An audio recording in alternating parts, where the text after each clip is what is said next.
Welcome back to Top 5 Tray.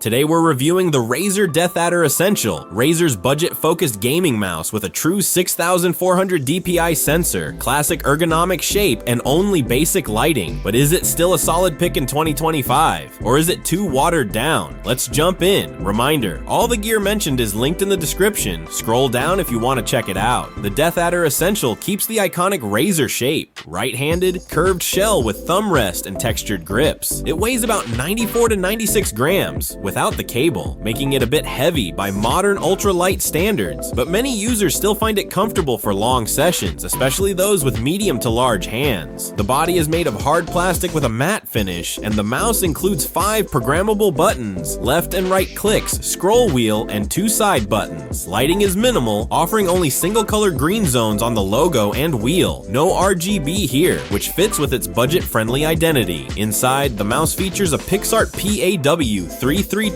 optical sensor, which supports up to 6400 DPI, 220 IPS tracking speed, and 30G acceleration. This is more than enough for casual and budget-conscious gamers. The polling rate maxes out at 1000 Hz with options down to 125 Hz, offering flexibility depending on your system or preferences. The sensor handles movements precisely and consistently, with no smoothing or latency issues at typical desktop resolutions. Liftoff distance is around 2 millimeters, which is decent for a wired gaming mouse at this price. When it comes to buttons and software, the mouse uses Razer mechanical switches rated for 10 million clicks. While this rating is lower than that of high-end gaming mice, it's still sufficient for most users. You can customize button functions and profiles using Razer Synapse 3, but the DeathAdder Essential lacks onboard memory. Your settings are saved in the cloud or tied to your PC. Lighting control is also basic, offering just static or breathing green light options. In real-world feedback, many users on Reddit and other forums praise the shape of the DeathAdder Essential. Palm and claw grip players especially mention how the ergonomic design supports long gaming sessions comfortably, some reporting 6 hours of use without hand fatigue. That said, there are consistent complaints about the scroll wheel. A number of users report issues like down scrolling jumping upwards, which appears to be linked to dust or wear, affecting the optical encoder inside the wheel. Build quality is another trade-off of the mouse's lower price point. The materials feel cheaper compared to Razer's premium lineup. The cable is rubber instead of braided paracord, and the plastics are thinner. Several users mention experiencing scroll wheel or button failures within a few months of use, though others say their units have lasted years without issue. This inconsistency points to Razer cutting back on quality control for this budget model. As for software, Razer Synapse can be a mixed bag. Some users find it bloated and frustrating, especially when installing on new PCs. Settings are cloud dependent, requiring you to stay logged in to maintain profiles. And with frequent updates, the software sometimes introduces bugs or instability. This has led some users to avoid installing Synapse altogether and simply use the mouse in its default state. Now, considering all these factors, the DeathAdder Essential does have some clear strengths. It provides that comfortable ergonomic Razer shape that many gamers know and love, along with an accurate and reliable PAW3328 sensor that performs well up to 6400 DPI. The click feel is satisfying thanks to mechanical switches, and at a price usually under $35 to $50, it offers excellent entry-level value. It's also simple to use right out of the box with plug-and-play support for PC and Xbox. However, there are notable drawbacks. Many users report recurring problems with the scroll wheel, particularly issues where scrolling behaves erratically, an annoyance that can affect both gaming and everyday use. The mechanical switches, while decent, are only rated for 10 million clicks, which is lower than what you'd find in more premium models. The overall build quality feels cheaper due to the rubber cable and lighter plastic materials, and without onboard memory or customizable RGB, some users find the features too stripped down. On top of that, the Razer Synapse software can feel bloated and intrusive, with login requirements and occasional bugs that frustrate users who prefer a cleaner experience. The Razer DeathAdder Essential is a classic budget gaming mouse, comfortable, effective, and cheap. For casual gamers or those building their first setup, it still delivers on the essentials. But beware, it lacks modern features and quality control appears to be inconsistent. If you want better long-term reliability or premium customization, it's worth stepping up to the DeathAdder V2/V3 models or exploring other options. If you enjoyed this review, hit that like button.